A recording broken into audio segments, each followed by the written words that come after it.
All right, what is up, ladies and gentlemen? Welcome back to the Brandon Coin YouTube channel. I hope everybody's having a great day. It is January 17th, 2023, and we're taking a look at some of the best bang for buck GPUs. So there's been some charts out, and I'm more interested in like the 1440p, but we'll take a look at the 4K chart. And one of the best performing cards is one of my favorite. Spoiler alert, the 3060 Ti is a good sweet spot for value, like FPS per dollar. I guess that's how they're rating the value. But let's go ahead and pull that up. Minimize that. There we go. So this is cost per frame on 1440p, talking in US dollar MSRPs. Right here at the top at $3.77 per frame, or 106 FPS. The 3060 Ti. Right behind it, the 3060, which is a cheaper card, but it does a little bit less frames, but still the cost per frame puts it right there in number 2 spot. Going further down the list, we got the RX 6800, the 6700, the 3050, oddly enough, in 5th position. It doesn't do well on the frames. It's only getting 58 FPS, technically not even 60, but it's so cheap that the cost per frames, puts it above it. These are across a 6-game average, by the way, and they list out the games up above. We'll take a look at that. 3070 right behind that, 6800. But I was noticing, and I mean, it's no surprise, the worst value per dollar is the 3090 and the 3090 Ti. Being that you're going to pay $9 to $11 per frame on those cards. That's expensive. That is very expensive. 3080 also at the bottom of the pack. The 4080 at the bottom of the pack, just because it's such an expensive card. 6900, 6950. All your heavy hitter cards are down there. But your mid-tier cards, and 3060 Ti is just taking the cake by far. But a lot of your mid-tier cards are somewhere in the middle. And then your lower mid. I guess the 6800 isn't technically like a lower mid. It's absolutely like somewhere right there in the middle. $650 card, and it's performing great. Just a good value, I guess. I have a 6800 XT, and it's been a great card. Now going on over to 4K, it does change things a little bit. It pushes the 3050. Is the 3050 not even on the list anymore?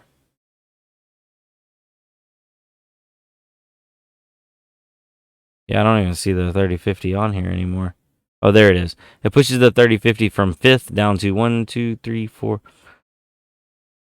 Not 9th. It can only hold 33 FPS, but it's so cheap that, boom, $7 per frame puts it in still the top 10, surprisingly. This does help like the 7900 XTX. That pushes it up into the 4th position, just because it performs well and kind of makes up for that big price tag. But notice the 3060 Ti, the absolute GOAT, $400 MSRP. You can actually get them cheaper than that now, still taking that top spot. I've always had a soft spot for the 3060 Ti. It's been one of my favorite cards that NVIDIA's come out with in quite some time. So yeah, if you're looking for a good gaming card, 3060 Ti, and it's not bad at mining either. So just keep that in mind. Now, absolutely taking the bottom of the barrel again, the worst value for your money gaming, 3090 and 3090 Ti. It's kind of funny. And then right behind it with the 6900 and the 6950 XT.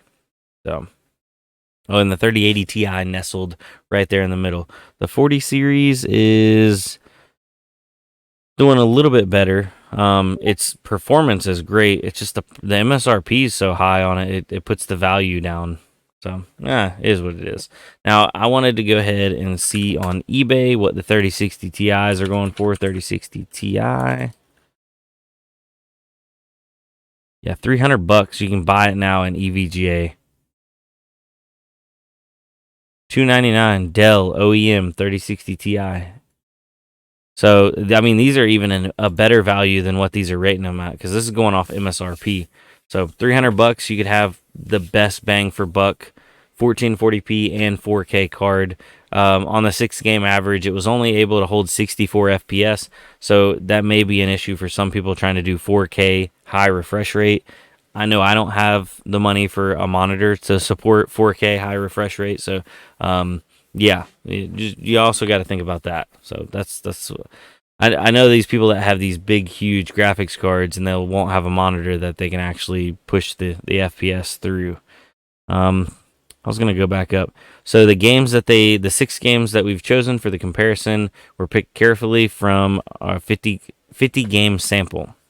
They were Red Dead Redemption 2, Rainbow Six Siege, Far Cry 6, Hitman 3, Dying Light 2, and Shadow of the Tomb Raider. So a good range, and it was able to keep, the AMD cards competitive. It didn't just slam them all to the bottom by going with like Nvidia leaning titles. But yeah, it's kind of cool to see that if you want to get into gaming, especially, you can afford it now, or it is more affordable.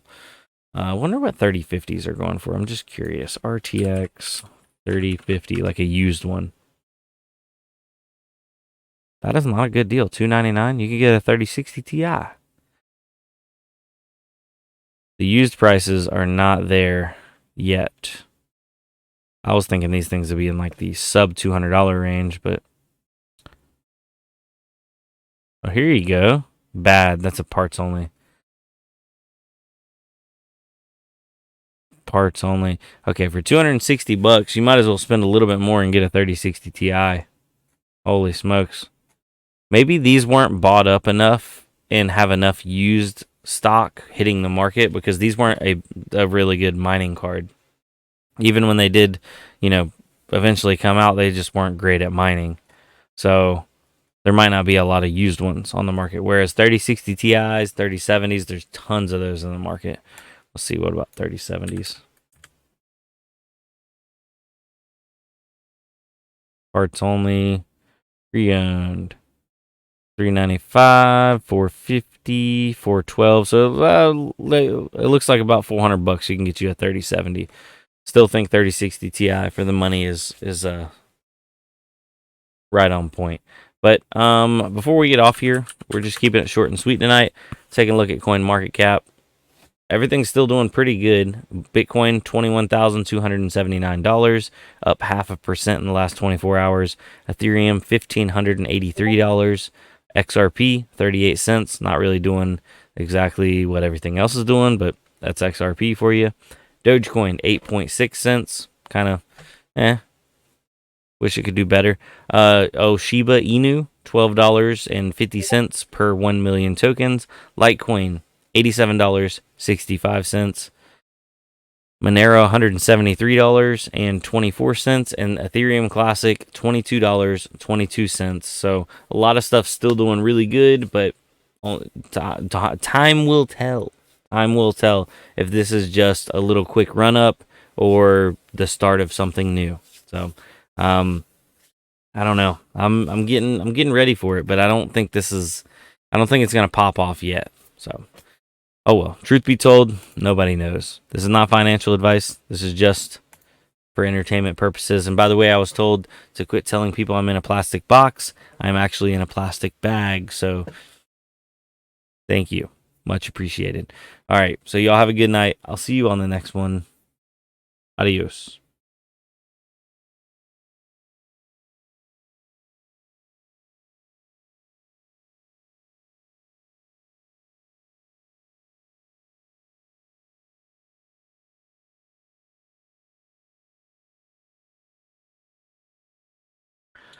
By the way, people that had all the kind words about my family and stuff, because we've been having to go in and out of the hospital. Thank you for that. It's always nice to get on and actually see some positivity from the internet, because that isn't always the case, as a lot of you may know. But yeah, I appreciate you guys, the ones that are here now, because all the rest are probably clicked off. And if you've definitely made it this far in the video, absolutely comment down below and let me know, what are you guys thinking? Is crypto coming back? Is this a short little thing, or do we need to buckle up for a big ride? Because I have a little bit of crypto right now, and I don't know if I want to hold it and or just take my gains, take my profit. I don't know. I'm torn, but I'm gonna let y'all go. Have a good night. See you tomorrow. Adios.